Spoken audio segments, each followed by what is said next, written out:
Hello and welcome back to another Reddit League show. As some of you may have already noticed, especially those of you who've watched the preview show where I talked about it, there is not anymore a Reddit League show every week, but we'll still talk about everything. We'll talk about weeks 1 to 3 this time. Next one again will happen in a couple of weeks. But today I am joined by Bombadil to talk about these first 3 weeks. How are you doing today? All doing very good. Happy to be here. I am excited to look at some GeoGuessr and go over some of these matchups we have. Nice. Then we'll get right into it and we'll talk about Reddit League next first. And you can see the table there. Thanks to the graphics made by Varum. They're quite nice looking. And yeah, we've had one very particular map in there that pretty much decides almost all of those standings if you take a look at the column 2. But yeah, we've played for now Ireland in week 1, Mongolia in week 2, and then in week 3 we've taken a crack at a guessable world. So yeah, the standings kind of unusually spread out already, especially for Reddit League Next, but Mongolia obviously a very difficult country to play, especially for newcomers, especially for people who haven't had the time or just didn't want to take a look at the meta in Mongolia. And even regardless of that, it does appear that the Reddit League Next seed was among the more difficult ones in Mongolia as well. So most of the players not having the greatest of times there. Bananoki still over 21k, very nice score from him. But if you look beyond that, you see just 4 more people picking up a score above 10k there. Other than that, yeah, we've seen some good performances from players here and there. Quite a lot of newcomers, of course, but also a few familiar faces in there. Boris, the highest ranked of the players who have been in Reddit League previously, in 5th place currently. And yeah, it's kind of indicated there as sort of 3 people getting promoted into the regular divisions from this Reddit League next season. It's not fully decided yet, as always, but looking, probably going to be likely. Anything you notice while looking at this?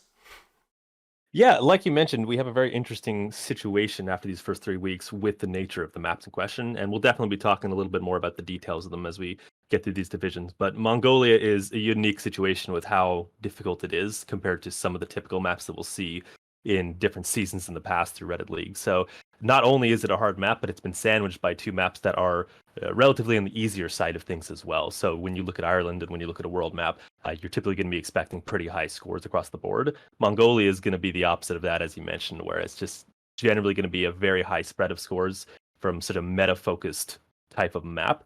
And so I think as a result of that, it's really impressive to see those top end scores in the division for people who managed to do well in what was a really hard seed.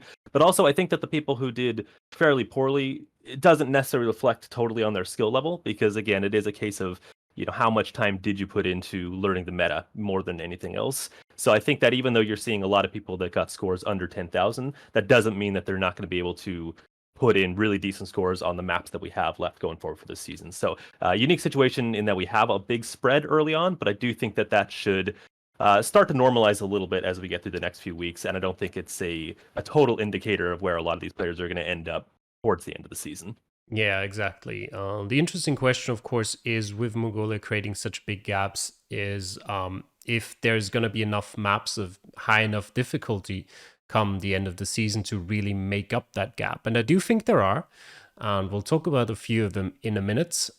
Just noticed as well quickly, I should probably talk about Aston's position on this table. Aston basically asked me at the beginning of the season, because obviously he got red carded last season, if he can just kind of play along with Reddit League Next and kind of just be there as a sort of extra player. I was like, sure, no particular reason not to do that. And so he's just on there as a point of reference. Very clearly also didn't put any research into Mongolia before playing through that, but had some good scores in the other 2 matches.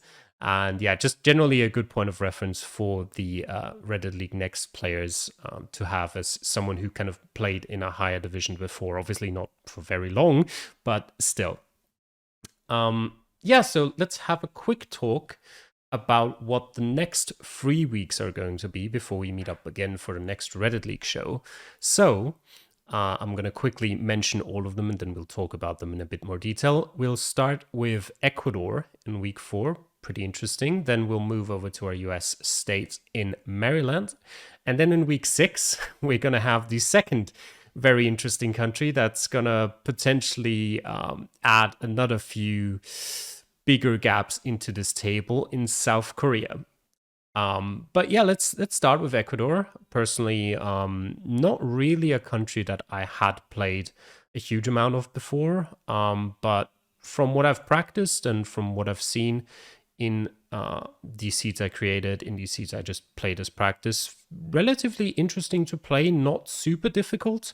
And you do find information in a lot more instances than, for example, in the neighboring country of Colombia or Peru, where if you're in a rural place in those, it's gonna be a really rural place and there's probably not too much info. But yeah, Ecuador hasn't been quite as drastic in that. What have your experiences been with Ecuador so far?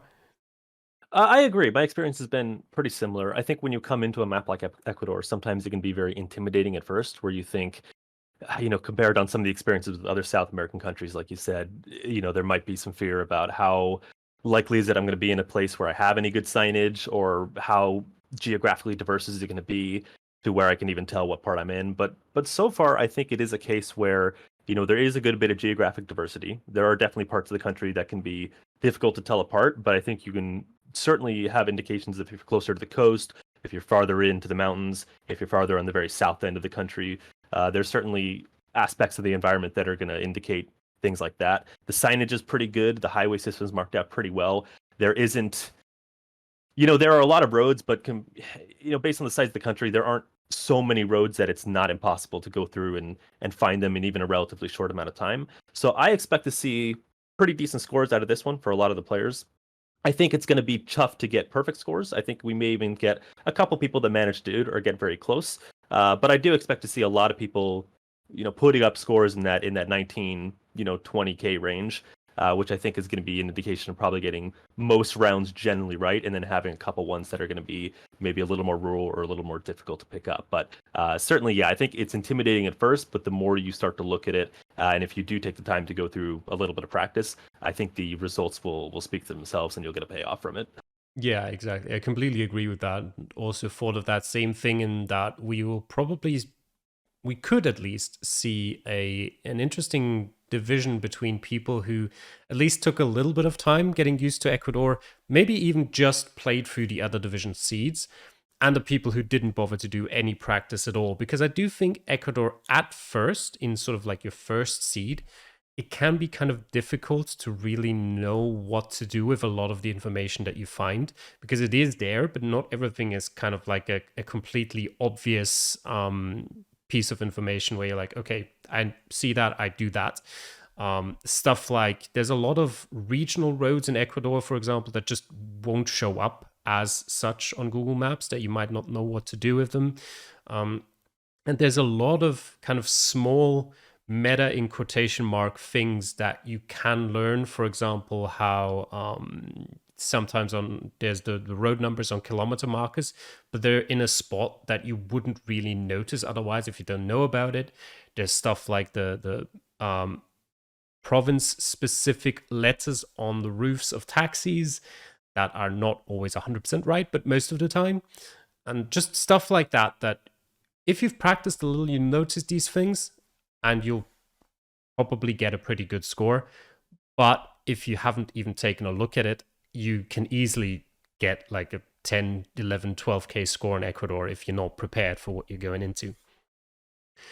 But yeah, let's move on. Maryland. I don't know if you've got any particular opinions about Maryland. I did not before starting to think about it for Reddit League. But from what I've looked at it so far, I think it's fairly interesting state to play. It's not really diverse landscape wise. I mean, there are slight differences, of course, but not to the point where from the seats I've played, I could have said, okay, like this looks like this area, this looks like that area. Not really, to me at least. But the road numbering system kind of makes a little bit of sense for the county roads. Not the county roads, the state roads, sorry. Which I've not really noticed before too much in other US states, so that was nice. And other than that, I think some of the most difficult stuff is going to be either just a location genuinely in the middle of nowhere where there's not even any state roads, or some of the potentially very difficult rounds in sort of the Baltimore or kind of Washington, D.C. metropolitan area, kind of just outside of Washington, D.C., where there's just a lot of urban areas that don't always make it apparent immediately, like kind of where exactly you are within them. Yeah, absolutely. And I think when we look at Maryland compared to a lot of other US states, it is very dense, especially when you look at states in more of the central or western part of the country. You're going to be expecting to see a lot of open space where you could be in very rural, remote areas. In Maryland, that's still possible. I think it's easy to forget with some of these relatively smaller East Coast states that there still is a lot of rural territory in them. There is a lot of places where you can feel like you're in the middle of nowhere, even though you're really not that far from a city. But as you mentioned, that particular stretch from DC through Baltimore, pretty much the Beltway all the way up as you head north towards Pennsylvania, is going to be pretty densely populated, and sometimes that can be a struggle. Sometimes it's nice to be in a densely urbanized or suburban area because there can be a lot of signs if you're near interstates or highways. But other times, I think we've all had the experience where you get put in a U.S. state in kind of what seems like an unending, sprawling suburban urban region, and it can be very difficult to really find sometimes indications of where specifically you are in relation to that. Like, yeah, you're in Maryland or you're near Baltimore, but that doesn't necessarily mean that you're going to have a great deal of clues for exactly where you're going to be. So I agree with the geography too. I think even if you're along a lot of the coastal routes out near the sound there, it can be, you would think maybe on its face, oh, that's pretty easier to narrow down since we're near the water. But since there's such a long coastline that's broken up across such a large part of the state, that doesn't really narrow it down too much. So it still does kind of limit your options.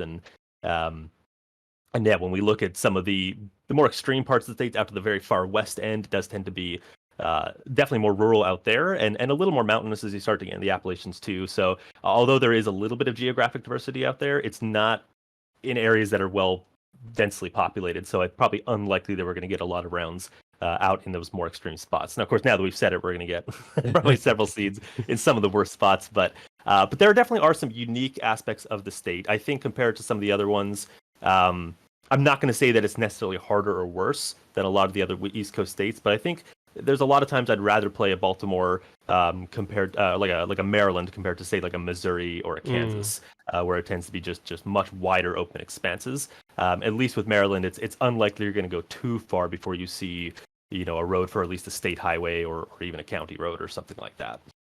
Yeah, and also it does, of course, have the typical American kind of suburban problem of you're probably more likely to just find a state road or something like that than actually the name of whatever place you're in, because they just don't write the names of towns anywhere.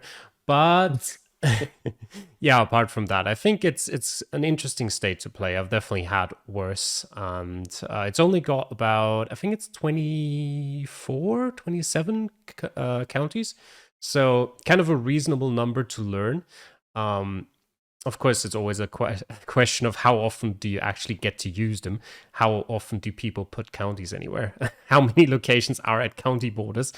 But just purely learning them is definitely a possibility rather than, in some of the bigger states where you might have 80 to 100 counties and you're like, I don't even want to start.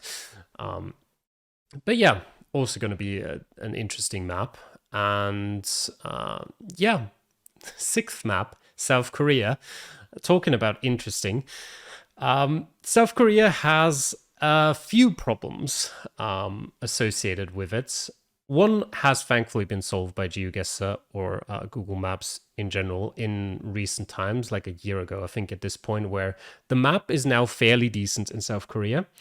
However, the street view is not, which means that basically when you just play a random seed of South Korea, the chances that you're going to find multiple dead ends within seconds are like 70%. You're probably not, unless you're in the middle of a huge city, you're probably not going to be able to move more than a couple hundred meters each direction because there's just dead ends in the coverage everywhere. Now, for the people, I also say this, of course, when I'm actually posting the seeds, but for the people that are listening to this and, you know, a little early sneak peek, um, usually when I create seeds for countries, it's like, okay, you gotta be able to move for, you know, at least the time limit of your division. So if it's like a division 5 seed, you have to be able to move 4 minutes 20 in some kind of direction for it to be a, you know, an eligible location. In South Korea, I'm not doing that because well, I'd be, you know, it'd take me about 7 hours to create all the seeds and they'd all be in the middle of huge cities. So what we're doing for South Korea is that if I think it's reasonable to 5K the location with whatever the information is that is available, it's an all right location to play. Now I say reasonable to 5K. You might potentially need a little bit of knowledge or a little bit of luck, but it's doable. That is my my sort of criteria for having it as an actually doable seed. But from kind of practicing it a little bit, I've actually found it to be a little nicer to play than I've kind of always had in mind, even with the dreadful sort of coverage that's cut off everywhere. And you do have a couple of things that you can look at, like, for example, the phone area code system is actually fairly easy because there's only like 10 or so splitting up the country. And I think like 4 or 5 of them are just purely based in cities. So it's actually probably like 15. And you also have the road numbering system that's not too bad. Of course, quite a few roads are fairly long, so you might still be struggling to find the exact location. But the order of them is usually quite nice. And there was one more thing. Yeah, the coverage actually. There's not that much of South Korea covered. I took another look at it earlier today, and it seems a bit weird. It's basically just huge population centers and then sort of like a bit of the area around it in a lot of places. And then there's just huge areas of South Korea that are completely uncovered. So even just knowing that can definitely get you an advantage in at least not having to check certain areas because you know there's no street view there, so you don't need to. But yeah, what do you think about South Korea?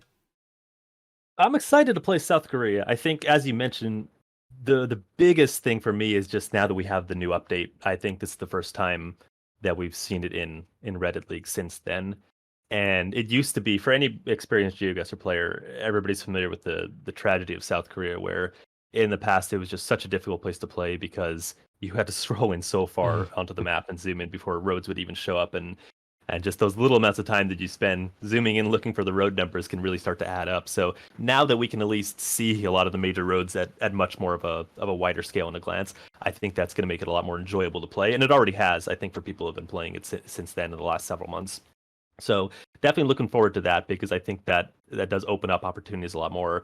I agree with the difficulties about the disconnections. I think anybody who's played any urban rounds in South Korea, whether you're in Seoul or Daegu or Busan, are familiar with that situation where you're on a 6-lane road and there's what feels like 3 or 4 overlapping, Google Maps tracks that you can end up following, and sometimes you're jumping back and forth between them. Sometimes you run into dead ends, and sometimes you have to jump through 3 or 4 just to be able to move down the road as you were. So I do think that'll provide an interesting component to it because there's almost going to be an element of how good are you at not necessarily no moving strats, but like you said, being able to make reasonable guesses with relatively limited information in terms of the area that you're going to be able to move around in as a result of that.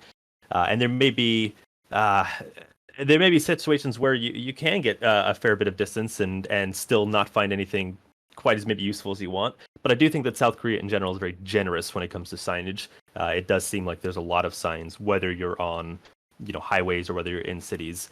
Sometimes that does bring a separate issue of information overload, of you get so much information posted around you that you have to get decent at least looking at what information you want to disregard and what information you want to look at, or what's worth your time. Sometimes that's the case for a lot of other countries. Sometimes that's not as big of a deal because sometimes you only have so much information to go off of that you just got to use what you can. I think this will definitely be a case of who can be efficient with looking at what signs are available and making use of that. But geographically, I think there's some interesting aspects of it too. Obviously, a lot of the country is very mountainous, so it can be very challenging to tell certain regions from one another. So in terms of just region guessing, I don't know if that's going to be enough on its own. I think it'll be interesting to see how many, if any, island rounds we get around kind of the southern parts of the country, maybe out on Jeju there. I think in one of the seeds in one of the previous rounds we got some islands around there as well, which was a fun surprise. But that'll be interesting to see, yeah, how many of those we get, and hopefully we don't get too many of those rural mountain roads, because although the signs are pretty good, they can be pretty challenging. So I do expect, just due to the density of the country as well, to end up mostly in populated areas, mostly in a lot of big cities. So I think a lot of big steps is just going to be how quickly can you identify what city you're in, and then based on that, what are you going to have to work around with you to be able to pinpoint that further. Yeah, and thankfully it is so abundant with information and signs, because otherwise creating seeds would be even more horrible than it already is. But as it is, usually if you have enough, usually you have enough information on most of the signs you can find. So we'll see how people do. We'll see how people do. I definitely think South Korea is a country where you can create a seed and you're like, well, that's fairly easily, like, 25Kable. Maybe just one round is a bit more difficult, but at the same time, you can just get a seed where you're like, well, I don't know what to do with any of this. So I think we'll also see some pretty big disparities between players. But I think we've talked enough about the maps to come. So let's get into Division 5. And as always, we'll start with Division 5B. And the way we're going to do it this season is we've each picked out a couple of results or matchups that happened in those 3 weeks that we, just came to our attention, that we wanted to talk about a bit. And we'll kind of just swap between each other and see how that goes. So I'll start Division 5B, Week 1. What we had in Ireland, and I think in general Ireland turned out to be as easy as most of us expected. So of course we did also see a couple of 25Ks in Division 5, and what I wanted to mention here specifically was a shout out to you for getting your very own 25K. Nice start for you there. Thank you. And the matchup that I picked out was Treblinka against Secateur. Not technically a newcomer. He played in Reddit League Next last season, but a newcomer to the regular divisions and the 1-versus-1 format. So for him, especially getting a 25K in his first regular division matchup, very nice thing for him. But Treblinka also pretty good score, 24.963.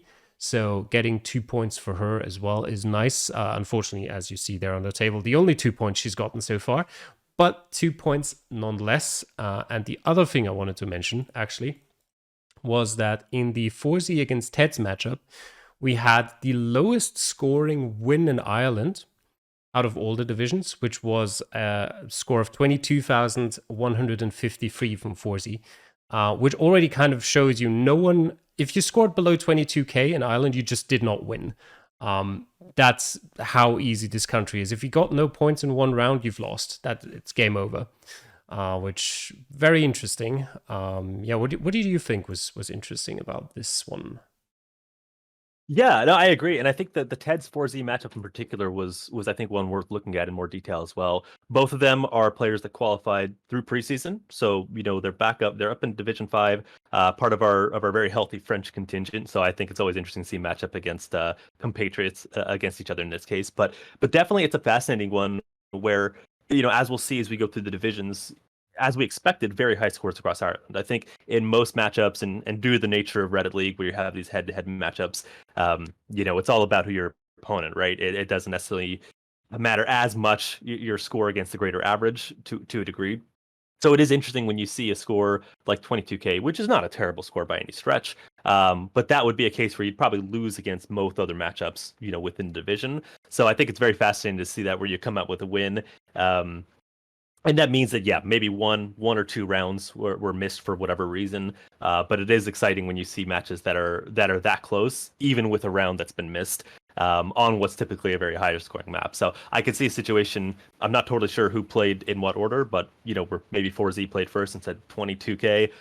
Disappointing. Don't know if I'm going to win. And then you get the nice surprise of, oh, my opponent only got 20K. I guess I kind of got away with one there with respect to some of the other scores that we're seeing within the division. Yeah, definitely. Then week 2, we had Mongolia, and well, people were struggling in Mongolia across all divisions, but people in Division 5 especially were struggling with Mongolia. So here I just like to give a quick shout out to Upfloxseed, Greasy, and Mr. Fish, who all did very good. All had very respectable scores. 24.4 for Upfloxseed, one of the best scores on the seed period, even with all of the other players from other divisions playing it.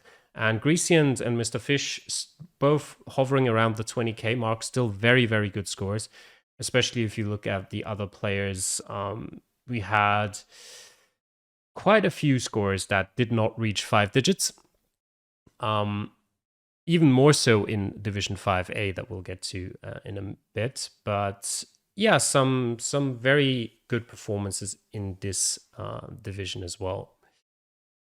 Absolutely. And I think when we're looking at Mongolia, we knew it was going to be difficult and we expected to see a pretty wide spread of scores. But I think even then, I was still surprised across the divisions of just how much volatility there was, how big of swings we saw between players within even the same divisions in terms of those scores. So yeah, I definitely a round of applause deserved for those players that you mentioned that got those high scores. It was not the easiest seed. I think there was definitely clues available, so it's well earned to be able to get those scores. But definitely it shows that they put the practice in, and I think got the rewards of that. But looking at the matchups here that we've got, there were definitely some interesting ones even within that. And one of the ones I want to look at is again actually 4Z, but up against Hedikmi. How do we pronounce? Edikmi. It's kind of a silent Edikmi. H Thank at the you. beginning, yeah. That makes sense. The French, right? Yeah. Well, we'll get it with practice one of these days. But I thought that was a fascinating matchup because when you do have, as we were saying, a country like Mongolia and especially a seed like this, you tend to get bigger disparities between how people end up, and sometimes it's a case where you miss 1 or 2 rounds, and that can be the difference between 6 to 10,000 points. But to see 2 players that were within a couple hundred points of each other while only scoring 10k each, I think that's always exciting and impressive to see that. So it's kind of heartbreaking to be on the losing end of that when you're thinking I was so close, but it's probably a nice surprise on the other end too to be in a situation where you put in a relatively low score, all things considered.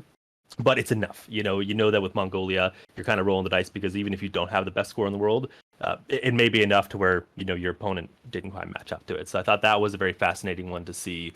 Yeah, when you have a close matchup, that's still 15k off of a perfect score. Yep. So the third week was then played on a guessable world, and we saw a return to much better scores. In fact, the matchup I picked out here was Darmir against Penguin because it was the only one where getting a score below 24k was still enough to win your game. Darmir with 23,857, just about beating out Penguin, who had 23,677. So with just 180 points between them, also the closest matchup of that particular week in a guessable world. But yeah, Darmir will definitely take those 3 points happily. And throughout the board here, some interesting results in that a lot of it was just very, very close. But none of the players got close to 25k in particular. The highest score of the division, of Division 5B, 24,592. And what do we go with? Kind of the third lowest score. Let's go with that. Trebly had 23,272. So everyone very, very close together. But there just seemed to have been a couple of rounds here or there that took points of everyone. So no one got even anywhere close to the 25k, which I found very interesting. Yeah, and I think we see that as a symptom of kind of some of the nature of a world map. In a lot of cases, when you're playing a world map, if you can get down the region and roughly the right area of what part of country you tend to be in, you're going to be getting at least usually 4k out of the round. So although it can be really challenging to get perfect scores, I think it's one of those situations where this is good evidence that people were generally getting in the right regions, in the right general areas for a lot of cases, but just not having enough maybe time or enough clues to be able to really pin it down exactly. I know for myself, unfortunately, not the best week in the world for my results, but that was a case where the Australia round in particular, I completely scuffed. I think I ended up putting up on Tasmania or somewhere like that. Mm. But it's one of those examples where a mistake like that, where even if you get the country right, if you still don't do a good enough job really nailing down the region, you can lose a decent chunk of points. So yeah, interesting that nobody managed to get really exactly near a perfect score, but I think it shows that people were generally getting, yeah, in the right area, or at least figuring out the right regions, and the I guess how forgiving the scoring tends to be on these global maps. I think that really reflects that, because if some of those guesses, if they were maybe on a country map where it's less forgiving, the scores would have been a lot lower relative to how close or far they were, from the actual location in question. But yeah, matchup wise, I think there were some good ones that we saw throughout the week. I did like to see Secator and Greasy there play. Already, I think those players have shown really strong performances in the first couple weeks. So I think very early on, that's kind of a good top level matchup where we're starting to see players at the higher end of the table start to push up against each other and see how they fare. And it was a really close match, like you said, Secator coming away with the highest score in that division. I think reflected well on what we're expecting from them going forward through the season, and I think that's probably gonna carry through. But good to see already a close matchup of players that I expect to see competing at the top end of the table towards the end of the season. Yeah, and looking at that table, you're still seeing a fairly close fought battle for those promotion spots here. I think looking at it, anyone from first down to maybe ninth is still in with a pretty good chance. Of course, technically, everyone still has a good chance. It's just been 3 weeks. But you do have a little bit of a gap between Dami and Treblinka there in ninth and 10th of just 2 points. But I think looking at the scores so far as well, I think the likes of Treblinka, Cookers, and Penguin are more so gonna be having a bit of a rough time trying to get back up a bit further in the table. Penguin actually slightly surprisingly, considering he finished, I think, fairly well last season. Gotta look up what position he finished in exactly. But he's been having a rough start to the season. Yeah, he finished third and only lost in the promotion playoff last season. So 0 points after 3 games. It's got to be very disappointing for him. But yeah, at the top, Secateur, Forzi, Edigme, 3 French players, of course, with vastly different histories in Reddit League. Edigme, of course, has been here for a long, long time.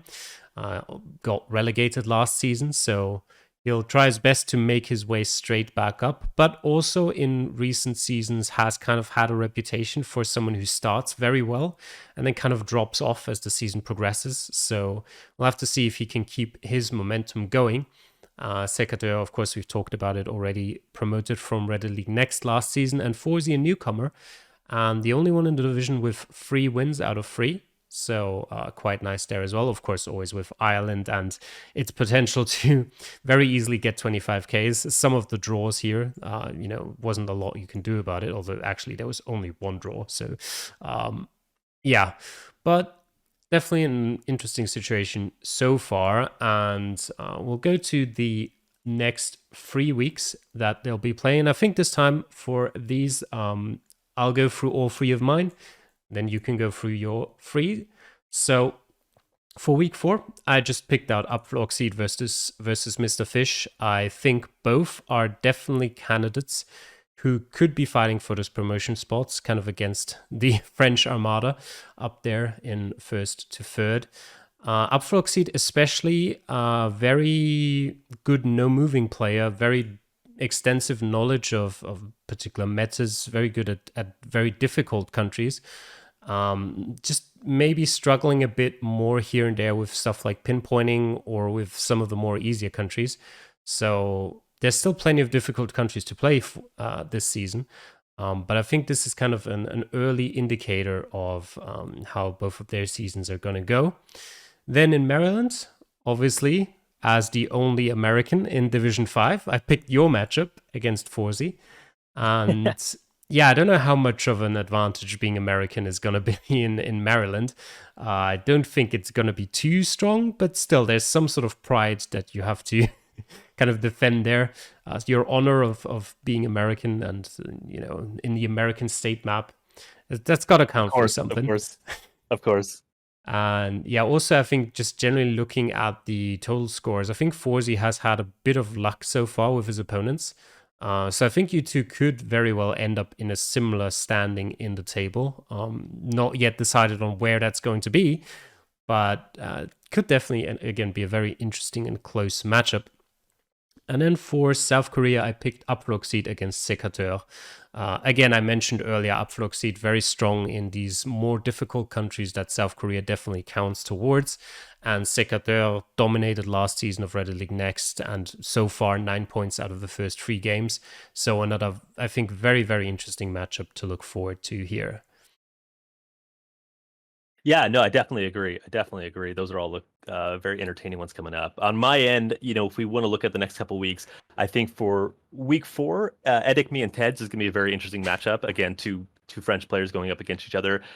Me in a really strong position right now, sitting up there in the top 3, and I think this is going to be an interesting case of how much is that momentum going to carry. Ecuador, of course, as we talked about, somewhat challenging in a lot of ways, but I think these players both have a good amount of skill, and I think they both have the capacity to put in some pretty strong results against one another. So I think that's going to be actually pretty tight, and a little bit of a toss up on who comes out on top there. Beyond that, for the Maryland situation, I think Mr. Fish against Greasy there is going to be a very fascinating one, because we're already starting to get to that point. We're only a couple weeks in, but we're starting to see, generally speaking, where players might start to end up in which half of the table. And I think that those guys are going to be certainly in and around the promotion spots when we get towards the tail end of the season.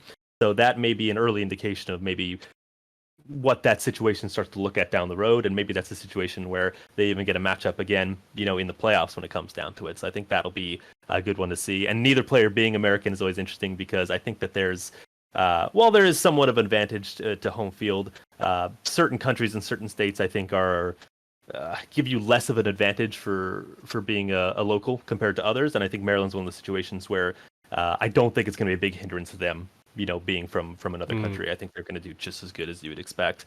So that'll be interesting. And then for week 6, if we look into the final one of the next 3 here, I think seeing Penguin going up against Teds is going to be a fascinating matchup, because as we mentioned, it's been a bit of a rough start for Penguin. I think it's been a couple really close calls on a lot of games. I think the score difference is deceptive just because of Mongolia kind of inflating that in a lot of cases, but it has been very narrow defeats in all 3 cases. So I think that doesn't really necessarily reflect their level of skill, which I think is better than where they're sitting in the table. So I think it's a good opportunity for them to see, especially in light of the couple weeks before that as well, if they can get a couple wins on the belt, pull themselves out of the bottom spot there. And I think that the current standings on the table can be a little deceptive with that, because I don't think that it necessarily reflects on paper, exactly where everybody's going to end up at the end. So I think that'll be a good opportunity to see, if we can get a bit of a comeback from them, or if Teds can kind of hold their position and really cement maybe a top half position by the time they get there. Yeah, especially with Teds also having the lowest total score currently out of everyone in Division 5B. Definitely a matchup that I think Penguin must win if he wants to have any sort of shot at making his way into a position where he's at least kind of safe from relegation. I'm not even talking about promotion hopes yet, although of course only 6 points away. He's still got plenty of time to turn it around. But yeah, definitely, if he wants to have any shot at that, then a must-win game for him. As we'll move over to Division 5A and their table, as well as their previous 3 weeks. And unfortunately, they're our first red card of the season. Pikatost played the first game in Ireland, but then failed to play both the second and the third game, which means he's out as the first player. Interestingly and thankfully, no other yellow cards so far. So hopefully by the time we come back in week 6, he'll stay the only red card, but you never know. And yeah, my matchups here for Division 5A in week 1 in Ireland, I picked out Danny against Laban Greb. Interesting in multiple ways. Danny J and Laban both got relegated last season. Both ended up in last place in their respective Division 4s. Danny with 7 points in Division 4A, Laban with 6 in Division 4B. Kind of different ways they got there. I think Danny definitely, as a newcomer, was a bit, out of his depth. Not too far away from the people above him in terms of total score, but did end up with the lowest. Whereas Laban Greb kind of got a bit of the short end of the stick with some of his matchups. His total score actually much more so in sort of the middle of the division. But still, just unfortunate matchups here and there, and just could not quite make up what he needed to. And so, definitely an interesting matchup, of course, to start the season, and the result of it also following suit with let me just, where is it?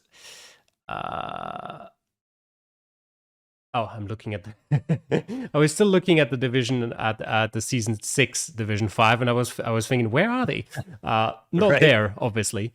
But yeah, Danny J with a fantastic performance, 24-9-4-6, and surprisingly in division 5, a only one perfect score in Ireland. So the seed not too easy. And maybe a couple rounds a bit difficult to pinpoint. So a 24-9-4-6 is definitely a very, very good score there. And Laban Greb as well, though, getting 1 point at 24-8-15, getting a bonus point for being in the top half of the division. So both of them getting a good start, even if Laban Greb did lose his match. Quite, I think, a positive start to the season, at least. Definitely. And a match I want to highlight, kind of going along with that, is Antoine against GameFab or Gonfab. I hope the French players will be very forgiving with my pronunciation of their names throughout the season. But that's a good example of the high standards that we want to set for a country like Ireland, where you're expecting to get high scores out of it. Gonfab getting a 24K is a good score, and I think that would be something you can hold your head high about in pretty much any map you play. But it's a situation where against Antoine getting a perfect score here, it just wasn't enough. It's a case where making a small mistake on one round was enough to punish you and see you lose that one. So I think a good matchup against two French players that again both qualified through preseason, so both coming into this and trying to put in a good solid performance. I think that's an interesting one to start off the bat with, but I think it's a good illustration of again setting the bar very high for a map like that. Yeah, GameFab in this particular case. Quite GameFab, literally, thank you. Yeah, quite literally just a translation of the French word for game into English. And yeah, moving over to Mongolia, people just generally were having even worse of a time here than in Division 5B. There were only 2 scores above 12K, which is just insane pretty much. I mean, looking over back at Division 5B, we had like 6 scores or so above 12K. In this case, only Anonono with a very decent score of 17.3K, so would have been 4th in Division 5B, and Laban Greb with 16.2K, who, a bit unfortunate for him, I guess, had to face Pikatost, so not really worth much, that score, but still, for, personal pride, second best score in the division, still very good job by him. And then, of course, on the other side of the spectrum, some very, very catastrophic scores. Corgi winning against Clemens in the Austrian derby, 6K against 3K. And even worse, Danny pulling off a win with 5K against Antoine Peñard, who did say he practiced quite a bit. So I don't know what he did, if he just kind of got in his own head. But scoring 2K on a map you've practiced for a week is it's interesting. I don't know what went wrong for him, but that is special, in the nicest way possible. But I don't know how he accomplished that, because as we said, he had a fantastic performance in Ireland, and even after that, in as you can see in the table, won his game in week 3 as well. But yeah, he'll want to forget about this as quickly as possible, I think.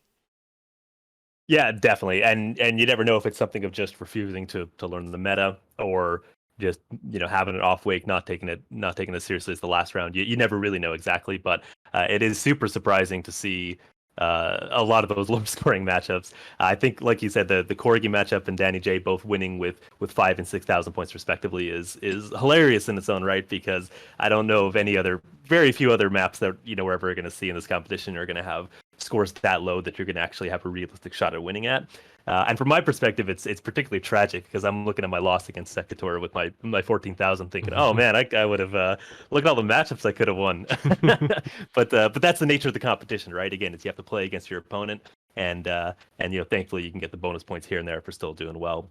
But I do think it's interesting to see, getting away with wins with those low scores is got to be a good feeling. I think that's got to be a big relief when you going into it. If you put out a 5,000 points and you're thinking, there's no way I won that, and then see your opponent drop a 2 or 3,000 on top of that, and you think, okay, well, I guess it worked out in the end. We take those. Exactly, we take those. We take those. So certainly a very interesting matchup, and definitely credit to the players who did put in those 16, 17,000 point scores, because I think those are well earned and definitely did show the results of at least learning some of the basics of those metas. Yeah, also 1 point for GameFob with 8,000 points being in the top half of the table. Also something we don't really normally see. But yeah, so moving over to week 3, again, some very interesting, good performances. Similar scenario as in Division 5B. No one particularly close to the 25k. Lagege actually with the best score of Division 5 with 24.7k.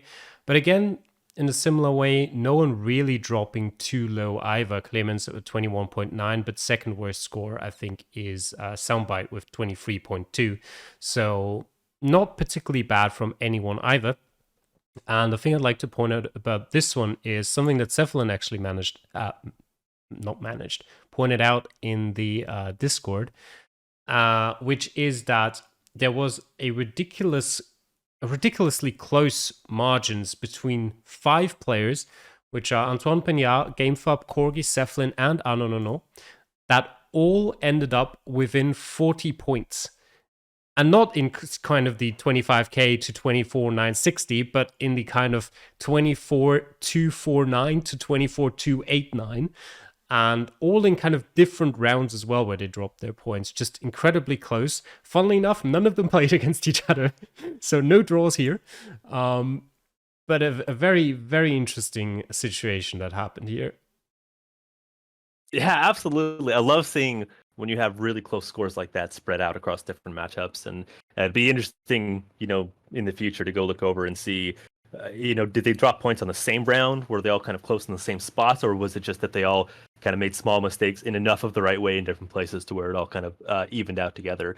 But definitely some really cool matchups that we saw throughout it. I thought Lechege against Corgi was a great matchup in the end. A narrow win by just 400 points. But again, we talked about earlier, fascinating to see no perfect scores, but still consistent scores in the 23, 24k range.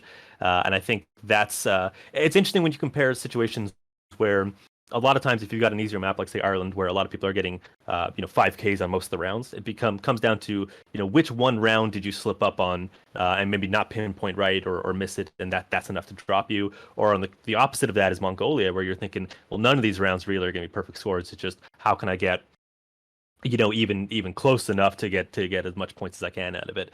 The world maps, though, are right in that nice medium, which I think are perfect for these kind of competitions, where we're seeing cases where people, as we mentioned before, are generally getting in the right spots, but it does really start to come down to, okay, you've got the right country, you've got the right region. Now what's going to win you the game is going to be how well can you pinpoint it within, how close can you get within the time allotted.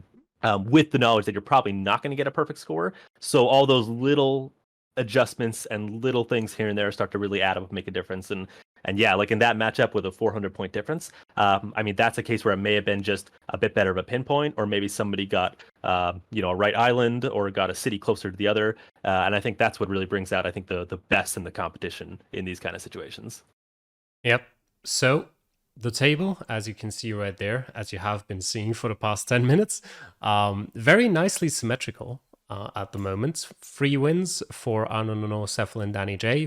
2 wins, 1 loss for Antoine Peña, Fondolat, and Lagege. 1 win, 2 losses, Labangret, GameFab, and Corgi. And 3 losses, unfortunately, for Soundbite and Clemens. Technically, Picatost with his red card. So yeah, kind of first indications there, of course, not really too decisive yet. Also, at this point, I want to give a shout out to Soundbite, and if he's listening to this, he might know why. I won't go into further detail. So yeah, I think it's just been 3 weeks, not too much interesting stuff has happened yet so far. Quite a decent start for the newcomers, who are all kind of mid-table to slightly upper mid-table. Antoine Peña, Fondolat, and GameFob there, doing a decent job so far. And yeah, Danny J, I think I also have to give a quick mention to getting relegated last season in a similar vein to Hedegny, who also has been doing quite well in the first 3 games, right up there at the upper end of the table. So quite well done from him so far. So let's go to the next 3 weeks. And of course, first matchup I've picked out for this for week 4 in Ecuador is Lajej against Anonono. Lajej had to play Mongolia on his phone, which there's countries where you want to play where you're like, okay, it's not too bad. There's gonna be good information here. Mongolia is not one of those countries. I guess it isn't too bad if you're just like, well, I'm not gonna find information anyway, so I just have to region guess it based on meta. But yeah, he won his other 2 games. I don't know, of course, 3-0 so far. So I think that's a very, very interesting match going into Ecuador. And again, kind of similar to some of the matchups I highlighted in D5B, kind of an early factor of, okay, if I win this game, I'm definitely going to be in the promotion fight. I think sort of week 4, week 5, that's sort of the time where you're like, okay, I know mostly how my season is going to go, what I should be focusing on. And yeah, that's a crucial match for that. Week 5, Cephalin Fondelat. Again, similarly, very high up in the table. Cephalin won his first 3 games. Fondelat also very good, 2 wins for the newcomer. And again, I think there's probably, let's say, I'm going to say 7 people in this division. Probably the top 7 who I think have a good chance at fighting for those promotion spots. GameFab and Corgi, of course, also on those 4 points, same as Laban, but just in terms of total score, a little bit below. Of course, as always, doesn't mean that they're not going to be in that battle, but if I had to make a cut somewhere, I'd make it right there. And again, both of them in that group of people that I think have a good chance for that. So again, crucial matchup there. And then for week 6, we're going right to that line that I just cut through, and it'll be Laban against GameFab. I think GameFab was one of the people who quite liked to sign up because of South Korea, so I'm expecting a good score out of him. And yeah, Laban, of course, after his relegation, again, kind of unfortunate a little bit with his matchups. If you look at his total score, of course, he was one of the better players in Mongolia, so you can't ever really be too sure about those. But again, kind of his Mongolia matchup was against Pikatos, so he already got his free points. Again, in kind of an unfortunate situation there, so will be a crucial match for him as well to kind of stay away from those relegation spots at least. Yeah, we've got some definitely interesting matchups, I think, coming up for the next 2 weeks, like you highlighted. I want to look at, for week 4, I think Cephalin against Clemens is going to be a very interesting one as well. I think if you look at on paper, just based on the way the table's set up right now after 3 weeks, it does look a little one-sided. But I think that similar to what we saw in the last division with Penguin, I think that the 0-3 doesn't really reflect the skill level of Clemens. I think there's someone who's we've seen over seasons past. In Reddit League and other leagues, I think they definitely have the capacity to put in a good performance. It's certainly within their skill level to do so, and so I think that it's certainly possible that they come up and put in what may appear to be an upset on Cephalin, but I think they're far more evenly matched than it may appear, based on what the table's looking at right now. So a good opportunity to maybe get a win or a draw on the board and start to climb some points out of that. What we now see is the last automatic relegation place. So that'll be a big fight as we get towards the end of the season as well. But then looking beyond that to week 5 as we go into Maryland, I think seeing Laban against Soundbite is going to be a good match as well. Similar kind of idea where they're sitting kind of mid-table versus the lower end of the table. But again, I think the Soundbite has shown that in the past that they definitely can put in solid scores on a lot of these maps, like your Ecuadors, Marylands, South Koreas of the world. So I think that's going to be a good matchup, and again, certainly at this stage, not a given based on where people are at the table of what the results are going to be. I think there's going to be good potential to see that one go either way, and will be a close one. And then for the final week, if we go into week 6 for this stint, is going to be Fonderlot against Danny J.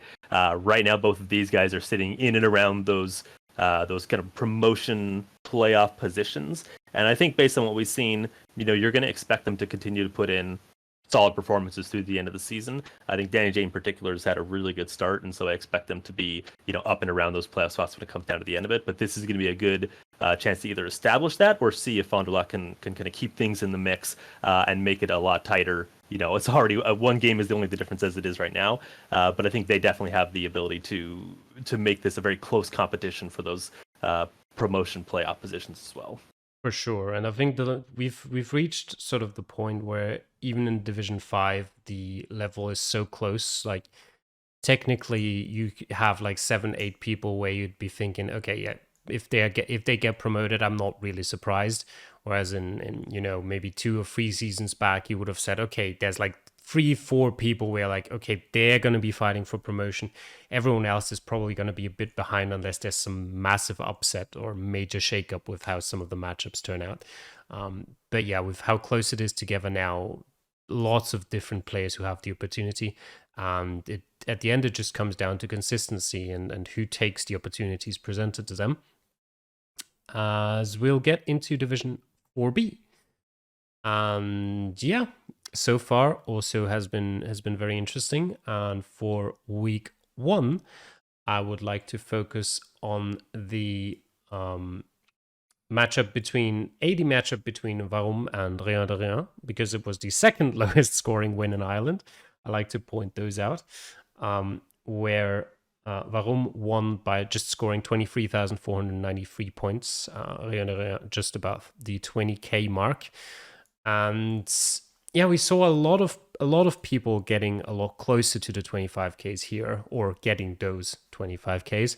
Only one actual perfect score in Division 4B here, but a lot of near misses. There was one round in particular, I remember at least, that Jake missed, and I think a couple others did as well.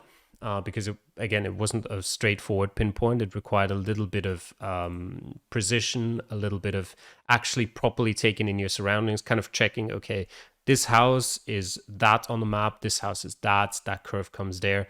And yeah, I think we saw 5 people in Division 4B alone that came within 6 points of those 25k, but fell short in the end.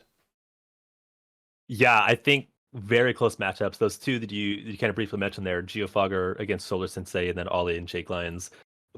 both those matchups ended within a point of one another, and 24-9s. It was really a case, like you said, of they had the locations, they definitely got it right. It just was a failure to get the exact pinpoint down, which is its own little special game in and of itself within the game of Geoguessr.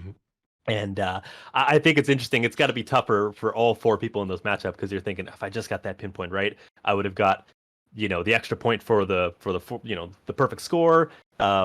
Get that on top of it as well. But I do like to see the matchups there where they're so close, even if they're not getting the perfect score exactly, still within pinpoint range and keeping it very tight. Yeah, and for week 2, Mongolia, I would like to point out the matchup of, we spoke about Jake before. This week he got his matchup against Carp, and Carp put a lot of practice into Mongolia, and Jake did not. And so he was kind of already going into it with a bit of a mindset of, whatever. Did end up with a score that's kind of like, whatever, with his 15k. And Carp getting very, very close to a perfect score. I have to say at this stage, the Division 4 seed did end up being definitely the easiest seed, kind of the most consistently able to potentially be 25k, although there's only one person who pulled it off, who we'll talk about in Division 4A. No one in Division 4B, but yeah, Carp getting very, very close, just dropping 3 points on one particular location. Which I was quite happy with when handpicking those seeds, because again, I haven't mentioned actually, Mongolia seeds were all handpicked by me because the coverage is dreadful. Kind of similar in a vein with South Korea, but actually worse because it's just awful. So yeah, just a great performance there from Carp. Yeah, I think that's definitely something worth commending. And again, might be a little tough to swallow on his end of not getting the perfect score, but I don't think he'll mind because a performance like that is very dominant on a map like Mongolia. I think that's something you definitely got to be proud of. And like you said, definitely shows off the practice that's gone into it. But some other interesting matchups around. I thought Axel against Varum was a really close one. I thought it was very interesting. It's kind of just a fun curiosity of seeing Varum got a perfect, not perfect, but a flat 1500. It's interesting when you see a nice round number on some of these scores, especially on maps like this where there isn't a lot of pinpointing involved. Doesn't really indicate much of anything, but I think it's just always interesting to see when you do get a nice round number out of it. But again, a cool situation I think where when you're in that range, you know that you're missing a round or two, pretty harshly. But to still come within 1 or 2 thousand points of one another is always an exciting one to see play out. So definitely good for Axel to get uh, the positive end of that matchup, and I think hopefully that'll carry a lot of momentum for them going forward as well.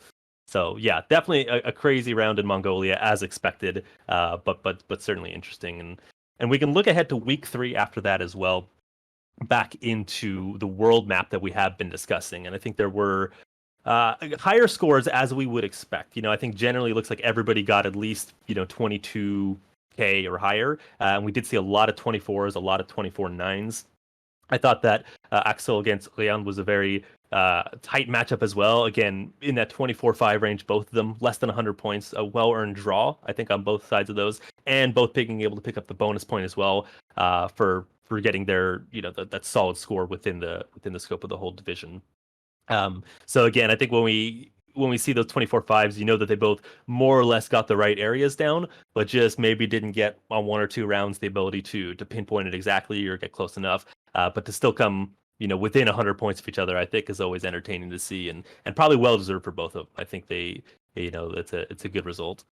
Yeah, definitely. And also both ended up in the top half of the division.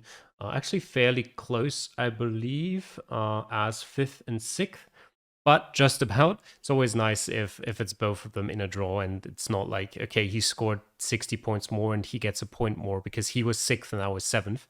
But yeah, they both ended up in the top half. Same as Climont Vaum, which was the second draw of our week there. Both of them a lot closer to the 25K, 24.984 from Climont, 24.926 from Rome. Of course, also both getting 2 points. And then we had Jake against Solo Sensei, a matchup that, going into, you'd say very even. Both kind of before the start of the season, definitely players that you would have thought, okay, they're going to be fighting for the promotion spots for sure. Solar just about lost in the promotion playoff last season against Lunacy. And Jake has always kind of been hovering around that upper table, just falling short of it season after season. So that was a very important game for Jake as well, because he has not had a good time in Ireland and Mongolia. Of course, with his Mongolia game against Carp, a bit unfortunate, and in Ireland with that unfortunate missed pinpoint.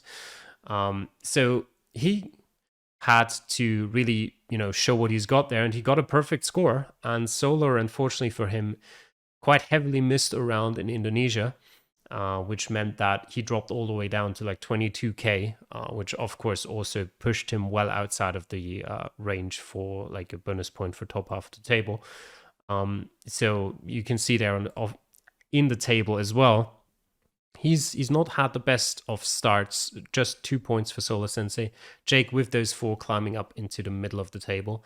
But especially from first down to ninth, we've still got a very, very tight division here. Just 3 points separating those 9 people. And then that little bit of a gap to Solar and Rien de Rien, who also both had decent showings here and there.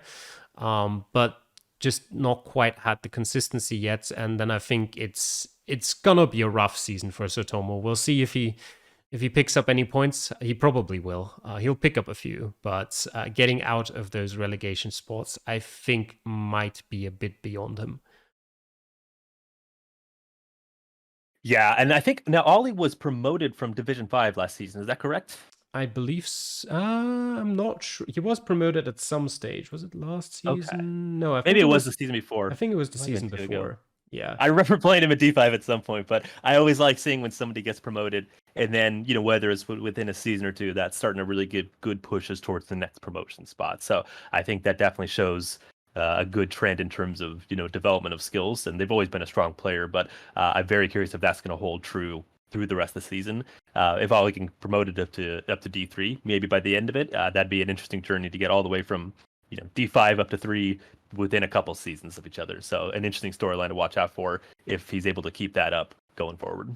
Yeah, and speaking of Ollie, he's actually the person who I've picked out for my first match here looking into the future.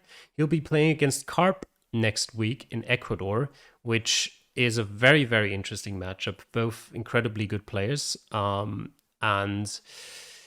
yeah, Carp practiced a lot for Mongolia. Maybe he'll practice a lot for Ecuador as well. Although I did remember, I think he said he has less time these weeks. But yeah, we'll see how he does. But yeah, both kind of candidates for those promotion spots. Although again, there's more than just a couple in this division. But yeah, crucial matchup for both of them there. And then the week after that, similarly, still picking Oli. In this case, his matchup against Sotomo, who is American by birth and therefore technically at home in Maryland. He's from nowhere. He's from nowhere near there, but it's in the same country. And so if he wants any chance of picking up any points, I think Maryland would be a good start for that, because it's a fairly easy map to play, not necessarily to just 25k easily, 2 minutes, whatever, but in the sense that most of the time you're going to find out where you are. But at the same time, if you've got like a round that's a bit more rural, it might come into play. Just going the wrong way might harm you quite a lot, because points drop off so fast. So some of Sotomo's problems of maybe not being quite as good at pinpointing might not come into play too much if Ollie just completely bombs in one of the rounds. So I think he could have a pretty decent chance there. And then for week 6, another very, very interesting matchup there in Carp against Mr. Swiss Snow. Mr. Swiss Snow getting promoted last season from Division 5. But already, again, with his 7 points here, showing that he definitely came to fight for that promotion yet again. And Carp, of course, also has been heavily fighting for those promotion spots, I think, for the past 2 seasons, and has just missed out so far. So that's another really, really crucial matchup going forward. Agreed. And I think looking at week 4, the matchup I want to pick out here is looking at Clemu against Jackie S. I'm going to call it somewhat of an Alpine rivalry. I don't know if there's any real rivalry between Switzerland and Austria in real life, but I do think it's fun to see players from at least within a similar region going up against each other. Clemu having a really good start to the season here. I think is going to have maybe the upper hand on paper, but there's only 2 points between them, so I don't expect it to be significantly one side in one way or the other. I think that's going to be a close matchup as well.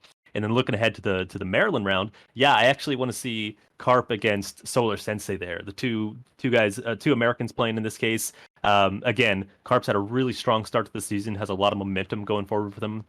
And I think both of them have shown that on state maps all across the country, they're both really strong players. I think similar to what we've seen in some of the other divisions, Solar Sensei sitting there down on 2 points does not mean that that's going to be where they end up at the end of it. And certainly, I think, is not going to be any less favored on a Maryland map than Carp is. I think both of them have the potential to be putting in, 24s, 24-9s, if not close to perfect scores, depending on how the seeds actually play out in the end. So I think that's going to be a very entertaining and close matchup when it comes down to it. And then as we go towards the last match of our 3-week stint in South Korea, I think Jake playing against Jackie S again is going to come in and be quite an entertaining match. Both of them are kind of sitting there just in the top half of the table, even on points as it is. Both strong players, as we've seen from pretty much everybody at this point, in the competition in these divisions. But I think that'll be a good matchup, and we'll start to see if that has an indication by the time we get through week 3, 4, 5, 6, if that starts to shake out more towards who's going to be favored into those promotion spots versus who's maybe looking a little bit more mid-table as we get into the latter end of the season here. Yeah, definitely some interesting matchups there as well. As we look at the other side of Division 4, Division 4A, and we see our first person on 10 points, I believe, in Xander there. And the matchups that led there, of course, very interesting as well. But first off, I would like to mention that in the preview, and especially, kind of just over the last, well, not necessarily last couple of weeks, but after the divisions have been announced, there's been quite a few people who are like, well, Division 4B is so much stronger than Division 4A. That's a little bit well, I don't think anyone really said unfair. Some people may have. I don't remember. But people are definitely complaining about the uneven split for Division 4. And so far, Division 4A has outclassed Division 4B on all three of the maps they've played, especially in Ireland, for example, where we've got 425Ks for Division 4A, just 125K for Division 4B. In this case, let me just name you all of them. Antoine Pilot, Xander, Sheldon, Biquet, and who did I miss? Never mind, they only had three 25Ks. No, I missed someone. Wait. Oh, no, Sheldon, Xander, Antoine, and Biquet. Biquet, yeah. I don't know how that was even possible for me to miss one of them. I don't even remember who I missed, but yeah, 425Ks. I got it right in the first place. And yeah, just generally very strong performances for most of them. Had a similar situation with Division 4B, where in Division 4B, two players kind of just missed one round and were closer to the 20K. Here we've got just Alfie, who unfortunately only 20.8K, being the only player who really missed any of the rounds. But yeah, again, 425K is very well done. Yeah, definitely a strong performance, as expected. And I think the higher up we get in these divisions, as we look at especially the Ireland map, the more I'm expecting to see these 24-9s, 25Ks with more regularity and probably more draws we're going to start to see as well. So definitely well deserved to all the players who managed to get that right. And even, I mean, it's heartbreaking in a lot of the other cases because you're sitting there with a lot of players getting 24-4s, 24-5s, 24-6s, and coming away with losses, which is hard to swallow. But again, that's just due to the nature of how tight the competition is and how high the standards are at this point. Exactly. And we saw the level of the competition as well in Division, in Week 2, where we did see one of only two 25Ks in Mongolia. The other one we'll talk about later, but the only one in Division 4 entirely, with Biquet scoring a 25K in Mongolia. Very, very impressive. And the only one, pretty much out of anyone, even all the other players from the other divisions playing the seed, not caught out by the pinpoint of round 5, which, again, as I mentioned before, a round that I was very happy with when making the map, because some people always think like when they're thinking about pinpointing, they're always thinking, okay, it's got to be like at an intersection or at like a big POI somewhere, which is not true. You can pinpoint with a lot less information available to you. You don't even have to be on a road, which was the case in that particular round. And there were, I think I counted them. I think it was like 16 or 17 people who got the pinpoint in that round wrong. So because the round itself was designed in a way that it was fairly easy to get, probably one of the easiest rounds to just get the right town in the first place across all divisions. But for the pinpoint to be very, very difficult, because you then have enough time to actually properly verify it. And there were a lot of people who didn't properly verify it and just kind of went down the route of, well, there's only one road here. It's got to be on the road, right? And kind of picked that and ended up with 3 points less, which is why you see a lot of like 24,997, same as Carp. Morica got the same. Antoine Pilot actually 24,996. So just not properly paying attention there to the pinpoints and ending up just short of it. And yeah, I'm very glad that someone managed to do it. I would have been disappointed if no one had. There was another round like that off a road. I can't remember which division it was that I remember. I think 4 people got that. No one in the respective division though. I think it was Division 3 actually. So I was being tricky with those. But yeah, Biquet, fantastic performance there and a nice 25K for him. Definitely. I think well done on that. It certainly deserves recognition. And and strong performances in general. Though I think, yeah, a lot of competitors are maybe kicking themselves a little bit, like you said, with those small mistakes of maybe if there was a little extra care given, could have got the perfect score. But either way, I think it's really impressive to be getting 24 nines on these kind of maps, regardless. And in an interesting situation too, I think this really highlights how much matchups are important in these kind of competitions as well. You have four of the players that got 24Ks. You look at Luton, Morica, Alfie, Antoine, all getting draws against one another in cases where several of the matchups that would have been an easy win.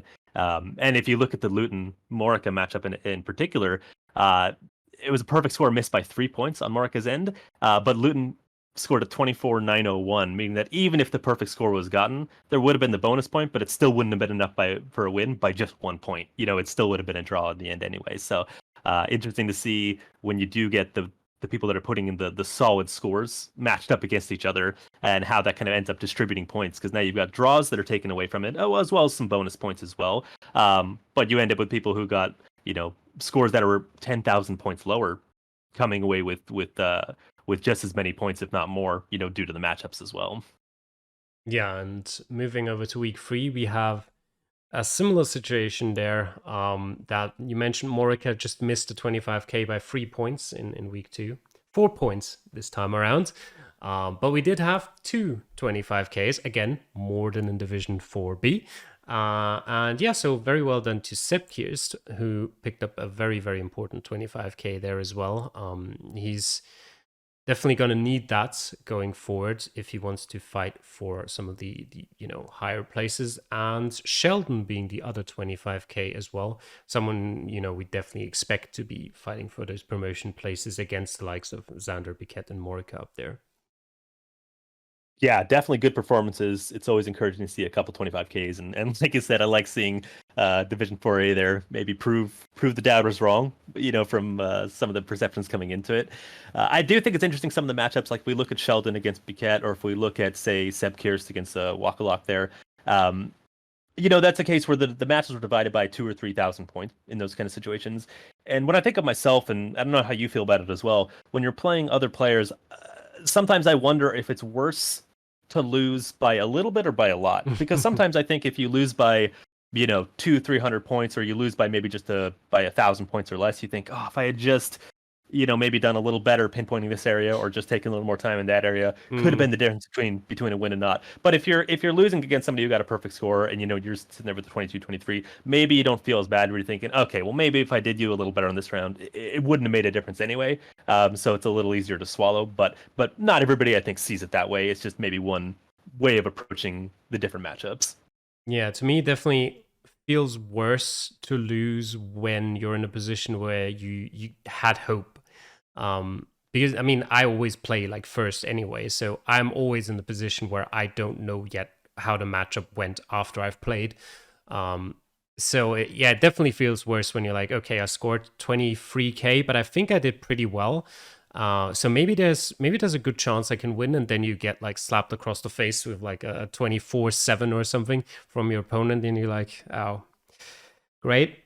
Whereas Yeah. if you've played terribly, like I did last season in Virginia, I think, where I scored like an 11k, and there was like that was a special scenario as well, because Plukis scored like 14k afterwards, where I was like, oh, great. But it didn't feel quite as bad because I wasn't expecting anything anyway. Right. But of Right. course, even in that situation, especially, you still think afterwards, well, if I just like learned the counties, for example, because I didn't for Virginia, stupidly, it might have gone completely differently. But yeah, of course, in a situation where you're like, okay, I played terribly, and your opponent just scores like a 25k afterwards, it's not really too bad of a feeling. You're like, well, just go again next time. Nothing to do there. But yeah, again, as you said, I think it depends on the person. But yeah, looking at the table as a whole, I think probably one of them, I mean, it might just be the 10 that I'm seeing there, but it feels a lot more split up than some of the other divisions. But yeah, we do have Seppo and Wakelock, unfortunately, so far with no points on the table. Yeah, Danny Blonde's also, after his promotion, not having the best of starts, just coming up with 2 points in the first 3 weeks. Most of the newcomers, well, I say most of the newcomers. Two of the newcomers fairly close together, Alfie and Luta, with good scores, looking at their total scores. Just maybe again a bit unlucky with matchups. And then Morica, who's done very well so far, 74,881 points in those first 3 weeks. Might even be one of the highest total scorers overall. It might even be the highest, actually. It is. So very strong start to the season for him. And yeah, we're looking forward to see what we can expect from him as we'll look at the matchups for the next 3 weeks. For week 4, I picked out Sheldon against Geoguessr, very close in the table there, 4th and 5th. I do believe that on average, I think Sheldon is the better player, which is interesting with their current, score total. Sheldon just 65k, Geoguessr 72k. I believe most of that will have come from Mongolia. But yeah, I think that, again, a very interesting matchup. Ecuador as well is not a super easy country, where I kind of always, on maps that are fairly easily 25kable, I just expect Sheldon to do very, very, very well. Whereas on something like Ecuador, if the seed is a bit harder, I definitely think Geoguessr does have a chance. And again, I think Geoguessr is around that level where he's probably expected, based off skill level, to be around like your 5th, 6th, 7th place. But if he can get those wins against the likes of Sheldon or that perfect score he pulled off in week 3, he does have an outside chance of fighting for those promotion spots and maybe getting in there as well. So pretty important game for him in that regard. For week 5, I picked the very obvious standout match of that week, Biquet against Morica. It's going to be super interesting to see how that one goes. Both have barely dropped any points so far this season. I think Biquet dropped points in 1 round in the world map, and Morica, as we said, just missing out on perfect scores by 3 and 4 points respectively. Just both showed great performances so far, and it'll be a super interesting matchup to see. And then for week 6, I picked the matchup between Antoine Pilote and Lutin Compris. Lutin, newcomer, first player from Luxembourg, I believe, in Reddit League history. I'm not 100% sure. Someone can correct me if I'm wrong. Antoine unfortunately got relegated from Division 3 last season, but so far has shown some pretty good performances, up there in 6th place at the moment. So again, I think they're probably of a similar skill level. Total scores fairly close together, so could be a very important matchup for both of their seasons. To kind of give us an indication of whether they'll be fighting for those promotions or those relegation spots, because I think sort of the middle of Division 4A is also very, very close. Definitely. And like you mentioned, I do like seeing, newcomers come in and put up solid performances. I think that it's always good to keep a healthy amount of, intrigue in the mix when it comes to a lot of these matches that we see through the season. So looking for the next couple of weeks ahead, I think for week 4, a matchup I'm looking forward to is seeing Wakelock there at unfortunately at the bottom of the table, but playing up against Alfie. I think that's going to be a good opportunity to get a couple points on the board. But again, it's maybe when you start looking at the bottom of the table here, it's starting to get to a point where it's maybe difficult to start reaching towards those at least top spots. Promotion's not out of the question because it's still only a few points away. But there's still lots of opportunity to not only start getting points on the board, start push yourself into the midfield, but even start playing spoiler for different things as well. You've got your own problems to deal with to get out of the relegation spots. But as you start playing players, that are sitting in kind of those midfield spots at the moment as well, you can start not only closing the gap, but start to make the situation more interesting for the other matchups as well. Because if you start beating people who maybe they expected to win against you based on your table and the position in the table, that can really throw a wrench in things and make things quite exciting. So I think, sitting there with no wins, unfortunately, so far, I think there's a lot to prove, and I think that they have the capacity to definitely put in some good results here on some fairly challenging maps like Ecuador and some of the weeks ahead. And for week 5, when we go to the US here in Maryland, I definitely am excited to see Xander and Sheldon play. I think that's going to be a cool matchup. And Xander in particular, I am impressed but not surprised to see where they are on the table. I think I remember playing them in my division in D5 a couple seasons ago, and now similar to like we mentioned with Aldi in the last division, they are looking in a very strong spot for promotion. Definitely, I think one of the favorites going forward, and that's expected because I think they've shown throughout this competition and other competitions a pretty high skill level. But both of them being from the U.S., playing in a U.S. state, I think that's going to be a very tight matchup, and I wouldn't even be surprised to see maybe even a draw out of it in the end. But we'll see who can get the upper hand there. And then looking ahead, lastly, to South Korea, I think looking at Seb Kirst against Drum is going to be a pretty exciting match too. Right now both sitting about mid-table at the moment. I think they're both on 6 and 7 points respectively. So that's going to be a tough one to separate. I don't know who's going to be the favorite in that one. I think both, up to this point they put in pretty similar, decent performances. But yeah, I think that might start to determine as well who has an upper hand as we start heading into the second half of the season with regards to that fight for the last promotion spots. Yeah, for sure. And with those sort of two rail divisions out of the way, we can move on to Division 3. And yeah, again, quite a strong division, I think, fairly balanced. And for week 1, I picked out 2 matchups in particular because we saw 5 perfect scores actually in Division 3 in week 1, but 4 of those played against each other, with Mikpiet against Lunacy and Hexalt against Pastetli, all kind of going up against each other, scoring 25Ks. They're always a bit unfortunate, though. I think at the point where you get a perfect game, you don't really care too much anymore about what your opponent does. You're kind of just like, all right, it's 3 points on the board, whatever. You could have gotten 1 point more if your opponent, was out of the 100 points range. But I think it's far more, I guess, hurtful in a way if you score like a 24-999. And you're only sitting on 2 points if your opponent does well. If you've got the 3 points, who cares? But yeah, very, very nice performances there. Almost half of the division getting a 25K. Yeah, and that makes things very interesting too when we start dealing with bonus points with respect to with such high scores. A matchup I really enjoyed seeing was closed against Pastek there because both of them, didn't quite make the perfect scores. They both got 24-9s, but just couldn't quite get the pinpoints down for that 25K bonus. But already right there in that matchup, you're seeing the division between who got the bonus points and didn't. Closed with the 24-995 picked up their bonus point with the draw. Pastek with the 24-974 was just shy of that mark. And I think due to so many people getting those perfect scores, kind of shifting the weight so high up in terms of the averages, it's just very interesting to see. Yeah, you get a 24-9 and you still don't get the bonus point because of just how high the scores were elsewhere. So I thought that was a very interesting matchup.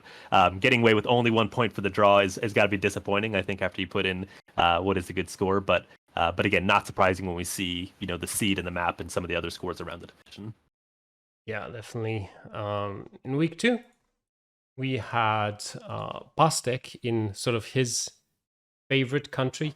He has been to Mongolia last year, I believe. So it was interesting for me to see how he would do. And I mean, he did win his game very handily, did score 17.9K, but wasn't, among the absolute highest scorers.